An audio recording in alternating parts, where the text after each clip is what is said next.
আজীবন সুস্থ থাকতে চান? তাই আজীবন সুস্থ থাকতে ডক্টর দেবী শেঠির এই ১৬টি টিপস মেনে চলুন। এর মধ্যে ৫ নম্বর এবং ১৩ নম্বর খুবই গুরুত্বপূর্ণ। প্রতিদিন নিয়ম করে ৮ ঘন্টা ঘুমানোর অভ্যাস বদলে আনবে আপনার জীবনযাত্রা। টানা ১ মাস ৮ ঘন্টা ঘুমানোর চেষ্টা করুন। প্রতিদিন একই সময়ে ঘুমাতে যান। অনুশীলন করলে সেটাই আপনার অভ্যাসে পরিণত হবে। প্রতিদিন অন্তত ৪ থেকে ১০ গ্লাস জল পান করুন। বাইরে বের হলে সাথে নিন জলের বোতল। জল খাওয়ার নাম হচ্ছে হাইড্রোথেরাপি বা জল চিকিৎসা। মূলত এটি হচ্ছে প্রায় ৫,৫০০ বছরের প্রাচীন ভারতীয় চিকিৎসা।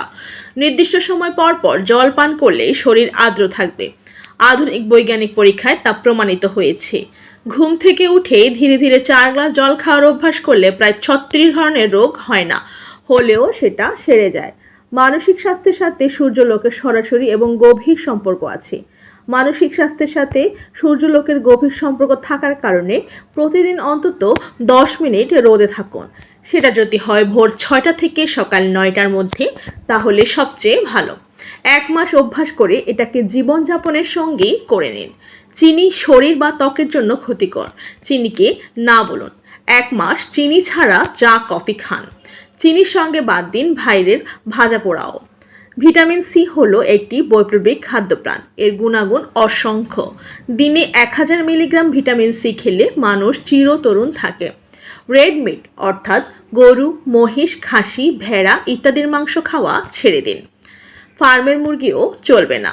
শুধু চর্বিহীন বাচ্চা মুরগির মাংস খাওয়া যেতে পারে। সপ্তাহে অন্তত ৩ দিন ব্যায়াম করুন। জিম না থাকলে ম্যাট কিনে বসে পারেন। চাইলে ছাদে কিংবা বাড়ির নিচেও হেঁটে আসতে পারেন। ধূমপান সহ সকল ধরনের নেশা জাতীয় অভ্যাস ত্যাগ করুন, কারণ নেশা মানুষকে ধ্বংস করে দেয়। প্রচুর পরিমাণে আধা সিদ্ধ শাকসবজি তরকারি খান। সালাদ হিসাবে প্রতিদিন বেশি করে খাবেন কাঁচা লেটুস পাতা, পুদিনা পাতা। বিধিনিষেধ না থাকলে সকালে খালি পেটে ১ চামচ মধু খাবেন। ছোট বড় সব ধরনের মাছ খাবেন। সমুদ্রের মাছ খাওয়ার অভ্যাস করতে পারলে তা খুবই ভালো। সূর্যমুখী ফুলের বীজ হচ্ছে হার্টের ভেষজ ওষুধ। রান্নায় সূর্যমুখী তেল ব্যবহার করলে হার্টের সুরক্ষা যেমন হয়, তেমনি হার্টের কোনো অসুখ থাকলে তা সারাতে সাহায্য করে। প্রতিদিন অল্প একটু টক দই খাওয়ার অভ্যাস করুন। টক দই উচ্চ রক্তচাপকে নিয়ন্ত্রণে আনতে সাহায্য করে। দিনে অন্তত ৮ ঘন্টা পড়ার অভ্যাস আপনার মস্তিষ্কের কার্যক্ষমতাকে সচল রাখতে সহায়তা করে। তাই প্রতিদিন ৮ ঘন্টা পত্রিকা, কোনো বিশেষ লেখা কিংবা ছোট গল্প, উপন্যাস বা ভ্রমণ কাহিনী পড়ুন। দিনে ১০ মিনিট মেডিটেশন করুন। ঘরের ভেতরে নিরিবিলি কোনো জায়গায় মেডিটেশন করতে পারেন।